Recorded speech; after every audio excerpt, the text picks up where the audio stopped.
నాటకం చూడాల్సి వస్తే ముందు వరుసలో కూర్చుంటాం. అదే సినిమా చూడాల్సి వస్తే వెనుక వరుసలో కూర్చుంటాం.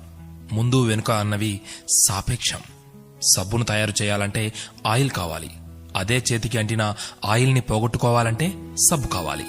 చిత్రంగా ఉంది కదూ, జీవితం కూడా ఇంతే. సమస్య వచ్చి పడింది, జీవితం అయిపోయింది అనుకోకూడదు. దానిని ఓ మలుపుగా భావించాలి. ఈ ప్రపంచంలో ఇద్దరు ఆనందిస్తారు. ఒకరు పిచ్చివాళ్లు, మరొకరు చిన్నపిల్లలు.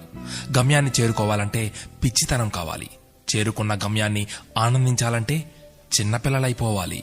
తాళంతో పాటే తాళం చెవి కూడా తయారు చేయబడుతుంది. ఒకటి లేకుంటే రెండోది తయారు కాబడదు. అలాగే పరిష్కారం లేకుండా సమస్య కూడా రాదు. తోటా కంటే శక్తివంతమైనది మాట. ఒక్క మాటతో సంబంధం తెంచేసుకోవచ్చు. ఒకే మాటతో లేని బంధాన్ని పెంచేసుకోవచ్చు కూడా. మనిషి సమాజంలో సూదిలా బ్రతకాలి కాని కత్తెరలా కాదు. సూది పని ఎప్పుడు జోడించడం మాత్రమే, కత్తెర పని ఎప్పుడు విడదీయడమే. అందరినీ కలుపుకుంటూ బ్రతకాలే గాని కత్తెరలా విడదీస్తూ కాదు. నిజాన్ని మార్చే శక్తి ఈ ప్రపంచంలో ఎవ్వరికీ లేదు. కాని ప్రపంచాన్ని మార్చే శక్తి ఒక్క నిజానికి ఉంది. నీవు సంతోషంగా ఉన్నావంటే నీకు సమస్యల్లేవని కాదు, వాటిని ఎదుర్కోగల శక్తి, ధైర్యం నీకున్నాయని అర్థం.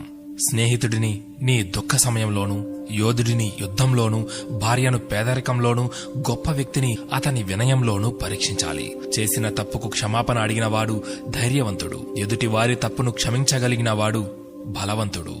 కష్టం అందరికీ శత్రువే, కాని కష్టాన్ని కూడా చిరునవ్వుతో స్వీకరిస్తే అది సుఖమై నిన్ను ప్రేమిస్తుంది. ఓటమి లేనివాడికి అనుభవం రాదు, అనుభవం లేనివాడికి జ్ఞానం రాదు.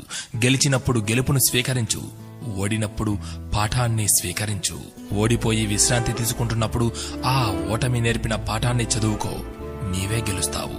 ఎవరికైనా ఉండేది రోజుకు 24 గంటలు మాత్రమే.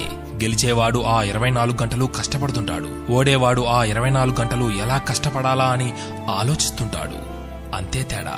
గెలవాలన్న తపన, గెలవగలను అన్న నమ్మకం, నిరంతర సాధన, ఈ మూడే నిన్ను గెలుపుకు దగ్గర చేసే సాధనాలు. నేను గెలవటంలో ఓడిపోవచ్చు, కానీ ప్రయత్నించడంలో గెలుస్తున్నాను. ప్రయత్నిస్తూ గెలుస్తాను, గెలిచి తీరుతాను. స్వయం కృషితో పైకొచ్చిన వారికి ఆత్మవిశ్వాసం ఉంటుంది గాని అహంకారం ఉండదు. ఏమంటారు?